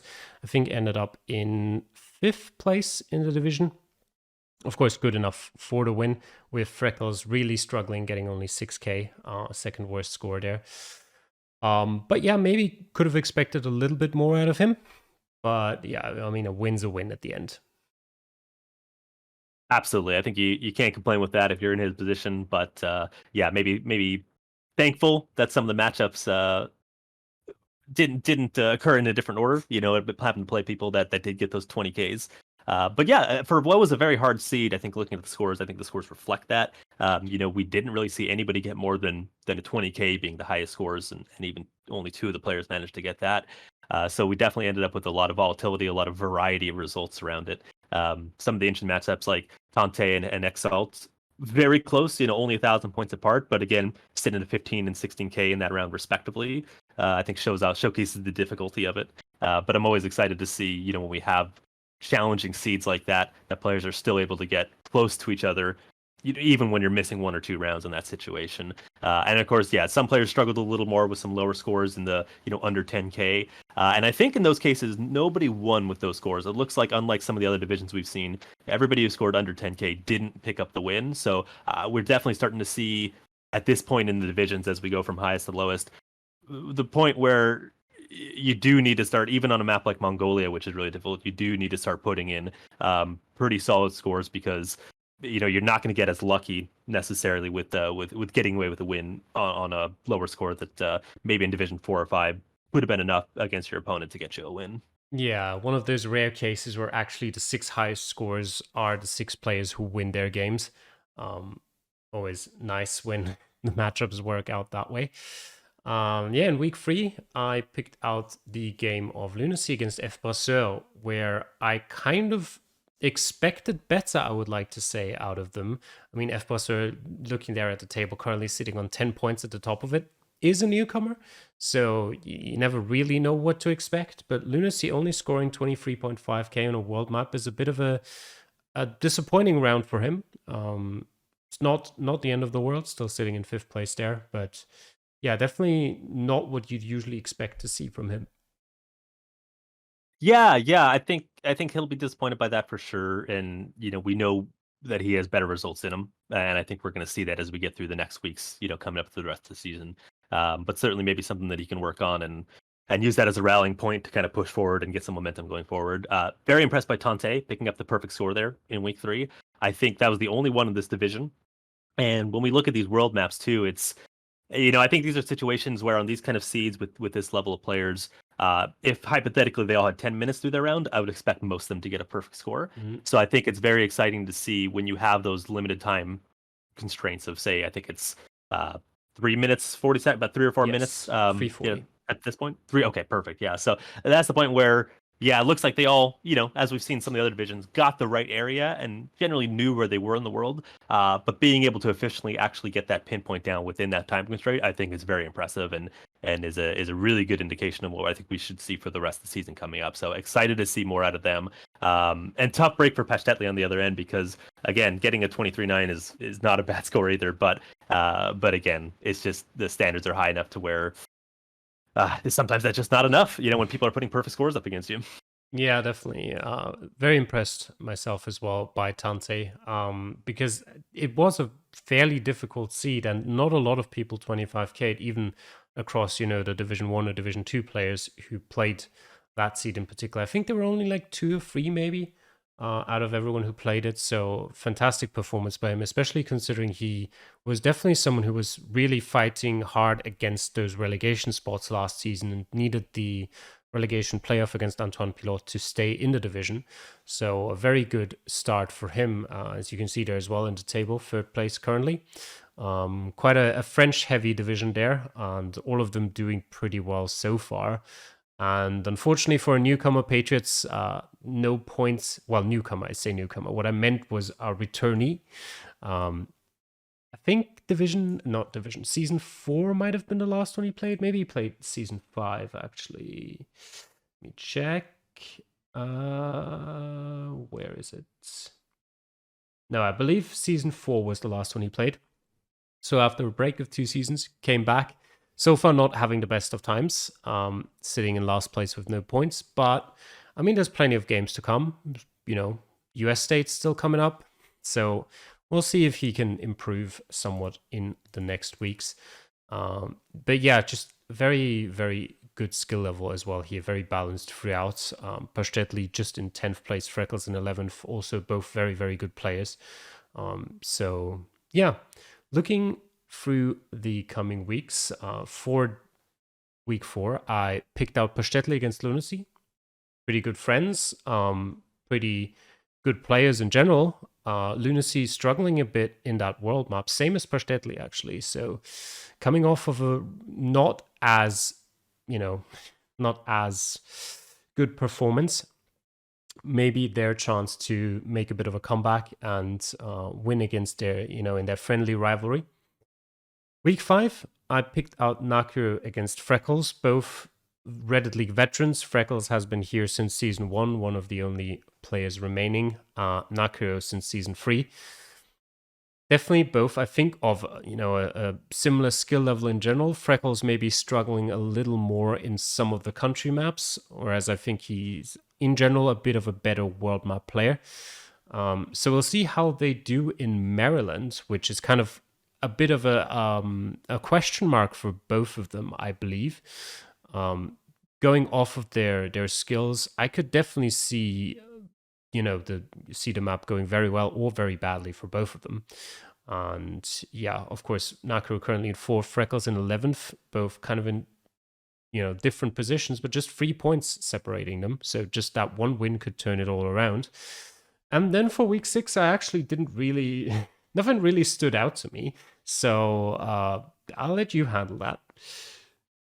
Yeah, sure thing. Well, let's actually work backwards then from the start, and we'll start with week 6, because I think when we look at South Korea, I think there is an interesting matchup that we're going to see with Mick Piet and Tante. Both French players, both in the promotion spots right now. I think that is going to be, and we'll see once we get through week 4 and 5 too, if they're still in those positions after we get to see the next couple matches. But I expect them to be close. And I think that with this kind of like a healthy contingent of French players, I think almost half the division is French at this point. I'm curious to see, how much they played each other in other competitions, how well they know each other, if that's going to factor into it at all, because they're both pretty clearly evenly matched in what we've seen so far. And I think that's going to be on what can be a little bit of a challenging country, as we've discussed with South Korea. It's going to be interesting to see who gets the better hand in that one, because that might start to dictate what we're going to see going into the second half of the season as well. And then working back from that point, I think looking at the U.S. match in Maryland, Exalt and Lunacy is going to be an entertaining match. Both of them are sitting there right in that kind of mid-table position at the moment. We did mention that Lunacy had a bit of a tough break up against Ecuador in week 3 there, on the world map, which he's probably disappointed about. But I think that there is going to be the potential to see if that momentum's going to hold against Exalt, see if he can maybe get out of a slump, if that's gonna affect him, or if he's going to rally about that and see if he can maybe get a good push getting into those promotion spots, because he is a player that I do expect to be up and around those promotion spots, if not challenging for some of the top spots by the end of it. So I think that this could be a good rally point to see if we can get that momentum to switch. And then on Exalt's side as well, it's actually pretty similar in the sense that I expect good results out of him. He's had a situation where his actually points difference is very slim, only 500 points, which is just, I think, a good indication of how close all his matches have been up to this point through the first couple weeks. So maybe he can have a good breakout week where he puts in a really dominant performance and gets a good solid win. But I wouldn't be shocked if the two of them end up close and around a draw when it all said and done. But then finally, up to the short term, when we see this next week coming into Ecuador, I do think F. Brasseur and Nakiro is going to be a cool competition to watch. Both of them sitting in the top four right now. I think Brasseur has put on a really strong display for the first couple weeks. I think that you have to look at him as one of the favorites now going into the second half of the season. And surely I think we'll see if the momentum's there, able to be carried from that, is able to continue putting up solid performances in the next couple of weeks on particularly Ecuador, which I think will get a little bit of variety in the scores. That could really cement that position going forward. But if Nakiro can actually turn around and get the win out of him, that puts it all right back in the mix, because then everybody's within a point or two of each other, in those top 4-6 spots. So that kind of leaves it all open again as we go forward after that. So could be a very close one. Yeah, for sure. As we head to just 2 more divisions to talk about, and we'll start that with Division 2. And yeah, again, very, very fun division to look at. One of the ones where there's actually no one on 0 points. I think it might be the only one. So it just shows that, everyone in the division knows at least somewhat what they're doing. What I'd like to talk about in week 1 is the matchup of Fungus and Ottawa. Both newcomers, both very, very strong players. You can already tell by looking at the table and seeing them in second and third place. But in this first week, they played against each other, and they were the only players who 25k'd that seed in Ireland. So a little bit unfortunate there for them to have that matchup against the respective other. But in general, a fairly easy seed. Again, just a lot of people missing the pinpoints with 4 draws across the division. Toto Radio, Orboca, Samoti, Guelo, Diesel, and Flipster, and as I said, Fungus against Ottawa, all drawing against each other. Yeah. I think we're really starting to see, the top end of the skill level here as we get into these upper divisions. And I'm not surprised to see most players getting these 24-9s at this point, on those seeds, or at least up and around that area. I think it's gonna, with the amount of draws that we saw, it's almost, I think some players are gonna be maybe a little disappointed to see the 2 players that did get wins, because you're thinking, with even with how good scores we got, it's a shame that we're dropping points, due to gaining draws. But I think that also just is part of the reason why the division is so close from top to bottom. I mean, there's only 2 wins now separating first and last. So as we go into these next couple weeks, surely it's going to be still very much all to play for because it only takes 1 or 2 matches to swing the table completely around at this point. But yeah, for those week 1 matchups, I do think looking at those draws were pretty good and entertaining. Again, some of the struggles to just pinpoint, I think was the big takeaway from a lot of it. And again, maybe a little disappointing for, like you said, the 2 players, Fungus and Ottawa, who did get the perfect scores, to maybe not get the maximum rewards from that. But I don't think they'll be too disappointed overall because, yeah, it sets them up pretty well, I think, going forward for the rest of the weeks ahead. Yeah, and it was also quite nice actually that, sometimes when you have so many good scores, you can have situations where the cutoff between the top and the bottom half of the division, where the bonus points are decided, is like at 24,992 or something like that. And if you score like 24,991, you don't get a bonus point anymore. But in this Right. case, actually, like sixth place was 24,992. But the person after that, the first person below that who actually wasn't a draw, only scored 24,910. I say only, but that's a more significant difference at least, which I think feels a bit better than missing out by like 1 point on such a crucial point in the table. But yeah, moving over to week 2, I picked out the match of Guelo against Cameron, my teammates. And yeah, Guelo having a pretty good game for himself with 19.9k. Not necessarily the best score, which goes to Flipstar or other 25k of Mongolia, but still very respectable. I think probably the 5th or 6th best score of the week. And Cameron, unfortunately, really struggling with that. Mongolia probably also didn't take too much of a look at the meta, only coming in at 9k there. Yeah, definitely saw a couple players who struggle with this, and again, I have to assume, like you did, that probably maybe the lack of meta knowledge or just not practicing enough plays into that a little bit. I definitely think the Flipster Steelers Nick matchup is an interesting one to look at because that 25k is very impressive. I think anytime on a map like Mongolia that you can manage to get a perfect score, that definitely reflects a good amount of effort that's been put into it to get to that point. And for Steelers Nick, it's a tough break to get kind of blown out essentially in that matchup, but again, if you're getting 9 or 10k, whether that's due to not practicing or not doing the meta, I suppose you can't be too upset if your opponent's putting up 25k, because then even if you did get another round or two right and maybe got a 15 16k, it probably still wouldn't have mattered anyway. There really only a handful of matchups across that week that maybe could have worked out favorably if you're scoring in that 9 10k range. So definitely a good reflection of the work from Flipster. But on the other hand, I think the people who came away with big losses maybe can't be too upset about that in the grand scheme of things. But hopefully it doesn't come back to bite them too much when we get towards the tail end of the season, where the score difference might come into play a little more. Yeah, and for week 3, I picked Cameron again, but this time against Diesel. And Diesel, even though I think he just got promoted from Division 3, so he's technically a newcomer to Division 2, definitely one of the candidates who are looking for a promotion challenge. So for Cameron, who had a really rough time in the first 2 weeks in Ireland and Mongolia, to come out into that game and score 24,990 against a fairly, I mean, it wasn't even a terrible performance from Diesel. He only scored 21.2k, but even then, there were still, I think, 3 or 4 players in the division who scored worse than him. So still an all right performance from him, but a very, very crucial win there for Cameron to get himself on the board. Yeah, especially when you look at a world map like this, and and sometimes you never know where that difference in points is going to come from, whether it's just 1 or 2 rounds or just the nature of the whole map together. It can be really beneficial to pick up those points where you can on a map like this. A matchup I thought was really interesting was RT Lewis and Ottawa, both newcomers, qualified through preseason coming into it. Both had some pretty strong, good performances coming into the first couple weeks. They both got 22 Ks, and Ottawa came away with the win by just a couple hundred points. But that's another one of the situations where it looks like it may have been 1 or 2 rounds that were dropped. Didn't get the exact score, but still playing close enough together to be, what was almost a draw essentially. I always really enjoy when you see players that are still a couple thousand away from a perfect score and still manage to get within a couple hundred of each other. I think that provide some of the most entertainment from some of these matches. So yeah, good on Ottawa to get the better end of that. I think that's a tough break for RT Lewis, who now sits a little lower on the table as a result. But even then, it's still only 2 games difference between them and the top. So yeah, we'll start to see. Maybe it start to fan out a little bit in the weeks ahead.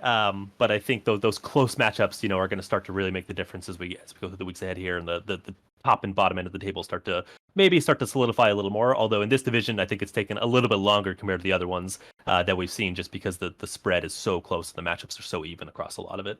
Yeah, speaking of even matchups as well, of course, a shout out to Toto Radio and Samo, who were very, very good on the world map as well. Highest score from Samo and third highest score from Toto Radio, ending up in a draw there. So deserved their shout out as well. And yeah, looking forward to weeks 4 to 6. For week 4, I picked out Fungus against Toto Radio. Both very, very strong players. And yeah, currently 3rd and 6th in the table. I expect a very close, very high scoring matchup there for Ecuador. Toto Radio in an interesting position there with no wins so far, just 2 draws out of the first 3 games, but relatively high for that. And yeah, could be a very exciting matchup. For week 5, I picked out Orboka against Cameron. I believe could be a very important game in sort of the fight against relegation. Cameron as well being from the US, obviously, that 2% bonus you get in Maryland for being from the US. Very important game for him. Could be decisive if he can win that one. And then for week 6, similar situation there. WTF against Steal This Nick, both struggling a bit in these first 3 weeks. WTF actually coming in last in Division 2 last season, but staying in the division because 3 people got red carded, so there was no one to relegate. So he's kind of in a position where he feels like, probably personally, that he should have been relegated, which is kind of a weird position to be in, because you got to try your best and hope that you can just perform better this season than you did last season. And Steal This Nick has kind of done very well every season so far, and has always said at the start of the season, well, this is going to be the last season I do well. I'm going to struggle in this division. And so far that has never happened, but this time maybe he's finally reached his skill cap at the moment. Has been a bit rough in those first 3 weeks for him, but yeah, that's going to be a very important matchup for him as well, to see how his season will turn out. It's definitely interesting looking at the psychology behind it, right? In terms of the relegation, like you said, if you're in a situation where you feel like you should have been relegated, barring the red cards, maybe there's a certain sense that takes a bit of pressure off, and you think, well, okay, well, I mean, nothing to lose, right? If I was going to be relegated anyway, I suppose I can just do the best I can, and if I end up towards the bottom at the end anyway, it's not like I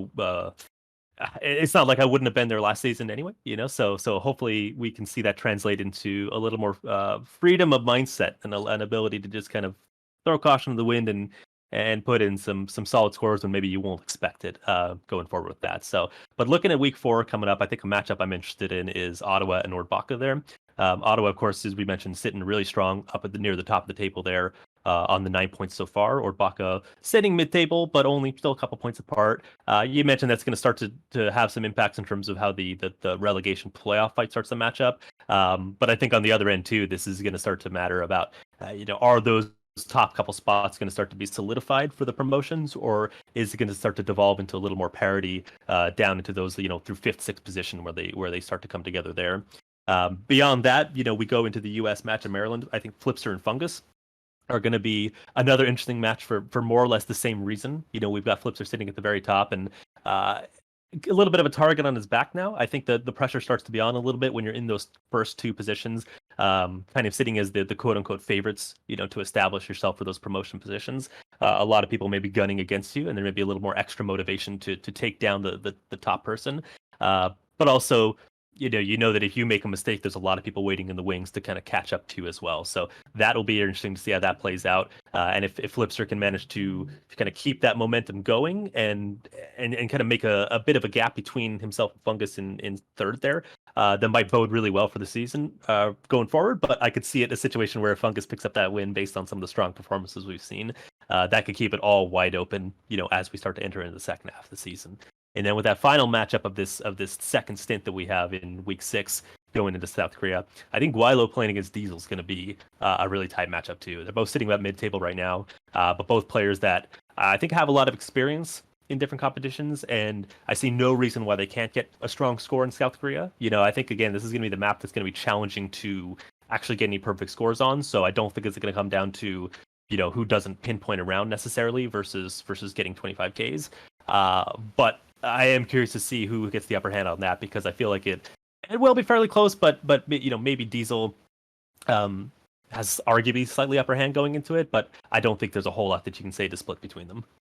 Yeah, definitely. And with that, after almost 2 hours, we will get to our last division of the evening in Division 1 here. And yeah, looking at week 1, we had a lot of 25Ks here as well. I think the most out of any division. I believe 8 people out of the 12 managed to 25K the Ireland seed, which meant that unfortunately Bastel and Pluki, not Bastel and Pluki, Bastel and Verdok ended up without a bonus point for finishing in the upper half of the table despite scoring 25K. Very unfortunate there. And yeah, what I wanted to pick out was Pav and Anna, both newcomers, coming in strong with a 25K for themselves. Absolutely, I've been really impressed by the 3 newcomers that we had coming into it so far through the season, but particularly Pav and Anna there. I think showing that they qualified into D1 for a reason. That definitely wasn't a fluke through the preseason at all. Not surprised to see so many of the 25Ks in this division. It was a fairly generous seed, but at the same time, the skill level is just so high that I expect most people to be able to get it on a map like Ireland. And again, I think the 2 matchups that you mentioned already that are really worth flagging is the one against Verdok and Anna versus Boilu and Bastel, both of which 25Ks across the board, but we ran into the first position where it had to come down to the time that it was completed and start doling out the bonus points. So definitely a little heartbreaking if for Verdok and Bastel, as you said, managing to get the 25K, but only get the 2 points for the draw and the 25K and not getting the bonus point just for being a little bit slower on the pinpoints coming down to it. So I don't know if we're going to get a situation through the rest of the season now if we see the time play into it in that way, because I don't know if we're going to have a map as easy as Ireland going forward. So enjoyable that we at least got to see that play out, but a good illustration of just how tight the competition is between them, especially when we have a map like this where the expectation, the bar is set so high for a lot of them. But then as we look ahead to week 2 after that, we do see even for D1, Mongolia really, as expected, threw a bit of a wrench in everything. Even with that high level of skill that we're expecting, it was a challenging seed, and we saw, a lot of tough scores, a lot of scores that were worse than scores that we saw in D2 and D3, for a lot of different reasons. I did think that the match between Stock and Verdok was a really really entertaining one, but again, similar to what we've seen in other divisions, it's crazy to get away with the 9K and get a win. Out of that. It comes down to the matchup you're against and the person you're playing. Of course, you got to play the person in front of you. But at the same time, it's going to be very surprising, I think, if we see a score like that pick up a win in Division 1 on any other map or seed that we're going to see this season. Yeah, definitely. I'd be very surprised. If there's a red card, maybe, but otherwise, I wouldn't be expecting one. Yeah, very unfortunate for Bastel there. 18.7K, second highest score, having to face Pluki with the highest score of 20.5K. Just 1 point out of an 18K score in Mongolia seems a bit unfortunate, but that's just the way it is. I was personally a bit disappointed because round 1, that I think I got like 600 points on, was a round that I'd actually thought about picking for one of the other seeds, but of course forgot where it was. And then checked the actual right city, but didn't zoom in far enough for the mountain to show up. So I was like, oh, it doesn't have a mountain. It can't be there then. So that was just a series of unfortunate events, but came away with the win there anyway. So we'll take those again. And yeah, moving over to week 3. I picked out not one matchup in particular, actually, but the whole seed kind of, because there wasn't really a single free round in it, which is always fun to see on a world map. Like every round proved to be somewhat challenging, at least to some people. And there have been at least, like, I think 400 points dropped by at least someone on any of the rounds, which is always interesting to see. And yeah, I think most of the matches decided by a very, very difficult Peru round at the end, including mine. But overall, just again, fairly solid performances throughout. Yeah, it was interesting to see only one draw within this division, and that's not too surprising to see on a world map where there tends to be a little more variety in what we see. But for Division One, I would have expected more 24-9s, but I think that's just like you said, it's just an example of just how challenging the seed was. It certainly lived up to the expectations for the difficulties you didn't expect at this level of the competition. But yeah, for Shumi and Renato to both get the two tied lowest scores in the division and then get away with the draw, I think they'll both be probably happy with that. Because on one hand, you could say maybe if they just did a little better, they could have picked up the win. But if they played anybody else with that score, they wouldn't have gotten anything out of it. So I think you got to be happy to get away with the point where you can take it.